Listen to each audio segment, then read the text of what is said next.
Sud Radio à votre service. Avec Fiducial, une offre globale de services proches des entreprises. Et Laurent Salinas est avec nous, dirigeant de Montgolfière et Château. Merci d'avoir accepté notre invitation. Bonjour. Bonjour. Vous êtes situé au cœur du Périgord noir, dans le village de Benac et Cézenac, une vallée de Dordogne inscrite aujourd'hui au patrimoine mondial de l'UNESCO.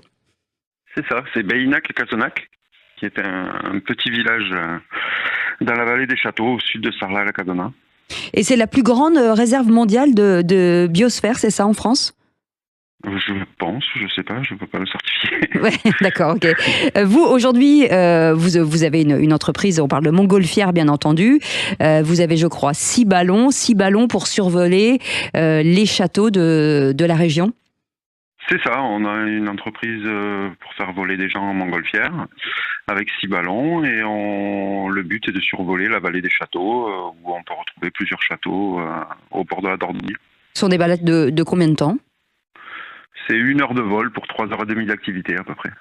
Est-ce que il y a un défi forcément logistique sur le vol ? Est-ce que ça veut dire que j'imagine que vous avez un trajet bien organisé avec les avions ? Comment ça se passe justement la gestion du ciel quand on est en Montgolfière ? Alors pas du tout, on a plusieurs décollages autour de la vallée et après c'est par rapport aux conditions météo et du vent. Mmh. Et selon les orientations de vent, on va se diriger sur un décollage et le but est de survoler la vallée des châteaux. Après au niveau de l'espace aérien et l'aérodrome, le ballon est prioritaire puisque c'est le moins manœuvrant. Et après les heures où on vole, les avions ne volent pas puisque nous on vole qu'au lever du jour ou au coucher du soleil. Donc ça veut dire qu'on a une altitude de combien on est à quelle hauteur ? Ça dépend, entre 150 mètres et on va dire 2000 mètres. Combien de temps aujourd'hui, pour mettre en place, pour gonfler, parce qu'on vous voit souvent gonfler le ballon, ça met combien de temps ? Le ballon, on va dire qu'il faut à peu près une trentaine de minutes pour gonfler le ballon, faire le briefing aux passagers, l'embarquement, et puis là il y a le décollage. Après on part pour 1 heure de vol environ, ça peut durer 55 minutes comme 1h10, tout dépend le prix d'atterrissage. Et après, il faut replier le ballon, et puis un petit pot de l'aérostier, et puis retour. Alors, vous êtes très dépendant de la météo, vous l'avez dit. C'est-à-dire que c'est quoi, à quel moment on ne peut plus voler, en fait ? En fait, en Montgolfière, on ne peut que monter ou descendre. Donc, il nous faut absolument des masses d'air qui sont très stables, et avec très peu de vent pour l'atterrissage. Donc après, on est soumis énormément à la météo, oui.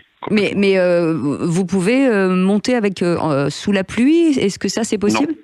Non, pas du tout. Il faut absolument pas de pluie, il ne faut pas que le ballon se mouille, il ne faut pas trop de vent, il ne faut pas d'orage. Ah oui, c'est très précis quand même.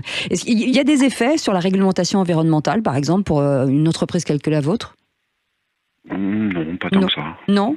Et aujourd'hui, c'est plutôt une clientèle internationale, française ? Ça dépend des époques. Là. Depuis 2020, avec le Covid, on avait beaucoup de Français. C'est assez international. Tout dépend des événements en France. L'année dernière, avec la Coupe du Monde, on a eu beaucoup de monde. Cette année, je pense qu'avec les Jeux Olympiques aussi. Donc, oui, c'est assez cosmopolite, je veux dire. Et ben voilà. En tout cas, ça donne très envie. Ça s'appelle Montgolfière et Château. Merci beaucoup, Laurent Salinas, d'avoir été avec nous. Sud Radio à votre service. Avec Fiducial, une offre globale de services proches des entreprises.